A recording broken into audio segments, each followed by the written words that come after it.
തീർച്ചയായിട്ടും ഇപ്പോഴത്തെ ആഗ്രഹം എന്ന് പറയുന്നത് അമ്മേനെ ഒന്ന് വീട്ടിലിരുത്തുക, അമ്മക്ക് ഇഷ്ടമുള്ള പോലെ അമ്മേനെ നടത്തുക. അതൊക്കെയാണ് ഇപ്പം ഞങ്ങളുടെ ആഗ്രഹം. എല്ലാ വീട്ടിലുള്ള പോലെ തന്നെ നമുക്ക് ലോണും കാര്യങ്ങളൊക്കെ ഉള്ളതുകൊണ്ട് തന്നെ അറിയില്ല എങ്ങനെ ഇരിക്കുന്നു. എന്തായാലും ദൈവം എന്തെങ്കിലുമൊക്കെ കണ്ടിട്ടുണ്ടാവുമല്ലോ. ആഗ്രഹം എന്ന് പറയുന്നത് ഇപ്പോൾ തൽക്കാലം എനിക്ക് ആ ഒരു ആഗ്രഹമുള്ളൂ. ബാക്കി എൻ്റേതായുള്ള ഫ്യൂച്ചറിലേക്ക് ഞാൻ അങ്ങനെ അധികം ഒന്നും ആലോചിക്കണില്ല. എനിക്കിങ്ങനെ ആഗ്രഹിച്ചിട്ട് കിട്ടില്ല എന്ന് വരുമ്പോഴത്തേക്കും ഭയങ്കര സങ്കടമായിരിക്കും. അപ്പോൾ ഞാൻ ആഗ്രഹിക്കാറില്ല.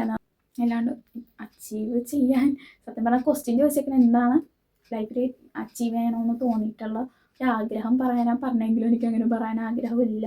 പിന്നെ നമ്മുടെ മാരേജും കാര്യങ്ങളും നടക്കും. പക്ഷെ എനിക്കിപ്പോഴും പയ്യെ മതി തന്നെയാണ് കേട്ടോ. ഇപ്പോൾ ചേച്ചി എയിം ചെയ്ത പോലെ തന്നെ എനിക്കും കുറച്ചൊക്കെ എയിം ചെയ്ത് കഴിഞ്ഞിട്ട് സത്യം പറഞ്ഞാൽ ഞാൻ ഇപ്പോഴാണ് കുറച്ചും കൂടി മെച്യൂരിറ്റി വെച്ചത്.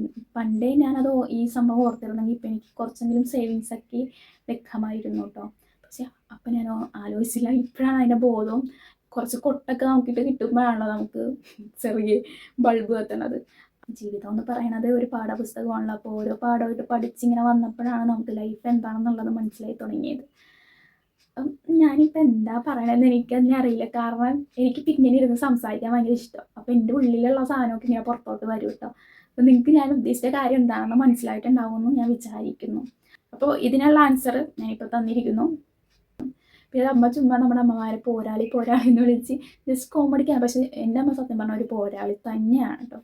ഈ കഴിഞ്ഞ കുറച്ച് നാൾ അതിനെ പബ്ലിക്കാക്കി പറഞ്ഞിട്ട് ആരുടെയും ഒരു ഇത് സഹതാപം കിട്ടാനോ അങ്ങനെയൊന്നും എനിക്ക് ആഗ്രഹമില്ല. അതിട്ട് റീച്ചാക്കാനോ അങ്ങനെ ഒരു വീഡിയോ ഇട്ടിട്ട് എല്ലാവരുടെ സ്നേഹം പിടിച്ചു പറ്റാൻ അങ്ങനെ ആഗ്രഹമില്ല. അതുകൊണ്ട് ഞാൻ ആ ഒരു വിഷയം പറയുന്നില്ല.